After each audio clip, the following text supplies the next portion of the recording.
ఇవన్నీ మోటార్స్. మనకి traction lift, regular లిఫ్ట్లకి 5 HP మోటార్స్కి ఈ షార్ప్ కంపెనీ, మౌంటనరీ, రమన్, మౌంట్ డ్రైవ్ ఇట్లా డిఫరెంట్ టైప్ ఆఫ్ మోటార్స్ మన దగ్గర రెడీ ఉంటాయి. సో కస్టమర్ రిక్వైర్మెంట్ తగ్గట్టు మనం మోటార్స్ వాళ్ళ లోడ్ని బట్టి, వాళ్ళ స్పేస్ని బట్టి, లిఫ్ట్ షాఫ్ట్ సైజ్ని బట్టి మోటార్స్ని కూడా ప్యాసింజర్ బట్టి అదే వాళ్ళ లోడ్ని బట్టి 6 ప్యాసింజర్ 5 HP ఇస్తాము. దాని తర్వాత ప్యాసింజర్ పెరిగే కొద్దీ మనం HP మోటార్స్ అనేది పెరుగుతాం. Got it. అంతే కదా, లోడ్ని బట్టి మోటార్. మనం చూస్తే క్యాబిన్లో డిజైన్స్ చూస్తూ ఉంటాం. క్యాబిన్లో సీలింగ్ డిజైన్స్ అన్నమాట.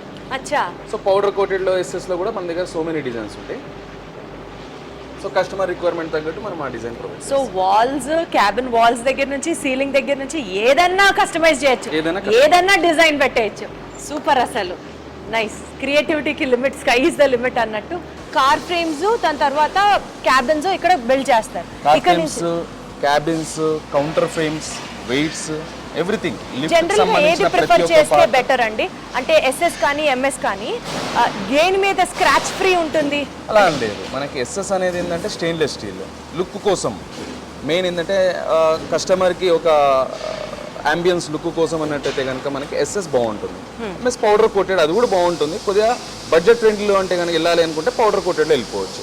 చిన్నపిల్లలు ఎవరైనా గీతలు పెట్టిన ఏమైనా ఉన్నా కూడా ఎంఎస్లో ఏమవుతుందంటే కనుక పెయింట్ అనేది వెళ్ళిపోతుంది, మళ్ళీ పెయింట్ చేసుకోవాలి. మళ్ళీ పెయింట్ చేయొచ్చా? ఎస్ఎస్ అనేది మనకి రెగ్యులర్గా తెలిసింది, ఒకసారి స్క్రాచ్ పడితే అది మనకి ఉండిపోతుంది. కానీ లుక్ వైజ్ చూసుకుంటే కనుక ఎంఎస్ కన్నా ఎస్ఎస్ అయితే చాలా బ్యూటిఫుల్ ఉంటుంది. ఎస్ఎస్లో కూడా ఇంకా చెప్పినట్టు మీకు రోజ్ గోల్డ్ కూడా ఆప్షన్స్ ఉన్నాయి మన దగ్గర. వాటి బట్టి మనం చూస్ చేసుకోవాలి. ఇవి గైడ్ రైల్స్ అంట. మనం గైడ్ రైల్స్ ఏదైతే కనుక మనము ఎలివేటర్లో మెయిన్ పార్ట్ అన్నట్టు. ఇది రైల్స్ బ్యాక్ సైడ్ మనకి ఏదైతే మూవ్మెంట్ అవుతుందో క్యాబిన్ ఫ్రేమ్తో పాటు ఏదైతే ఇస్తామో ఈ రైల్స్ అనేది ఇవ్వడం జరిగింది. ఓకే, గైడ్ రైల్స్ అన్నమాట. వీటిలో కూడా చాలా సైజెస్ ఉంటాయి మన దగ్గర. వీటిలో కూడా క్వాలిటీస్ ఉంటాయి, క్వాలిటీ ఉంటుంది, డిఫరెంట్ సైజెస్ కూడా ఉంటాయి.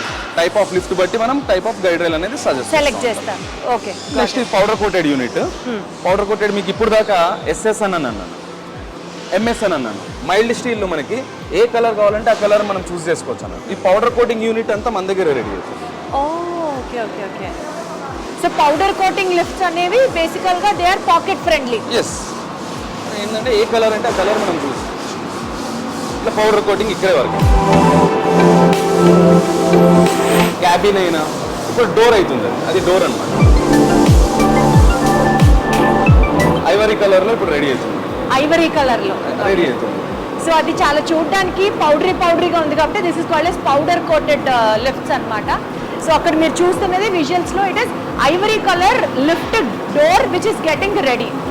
సో నాట్ ఓన్లీ డోర్, మనము క్యాబిన్ అంతా రెడీ అవుతుంది. ఎవ్రీథింగ్ ఏదైనా కానీ మనకి పౌడర్ కోటెడ్ అనేది టోటల్ ఈ సెక్షన్ అంతా పౌడర్ కోటెడ్ యూనిట్ మొత్తం ఇక్కడే మనకి రెడీ అయిపోతుంది. సో ఈ ఫ్లోర్ లో మనం కార్ ఫ్రేమ్ గురించి మాట్లాడాం, క్యాబిన్స్ గురించి మాట్లాడాం, దాని తర్వాత వెనకాల రైల్స్ అన్నారు మీరు, దాని గురించి మాట్లాడాం. అండ్ పౌడర్ కోటెడ్ లిఫ్ట్స్ ఇక్కడ ఎలా కడతారో చూపించారు.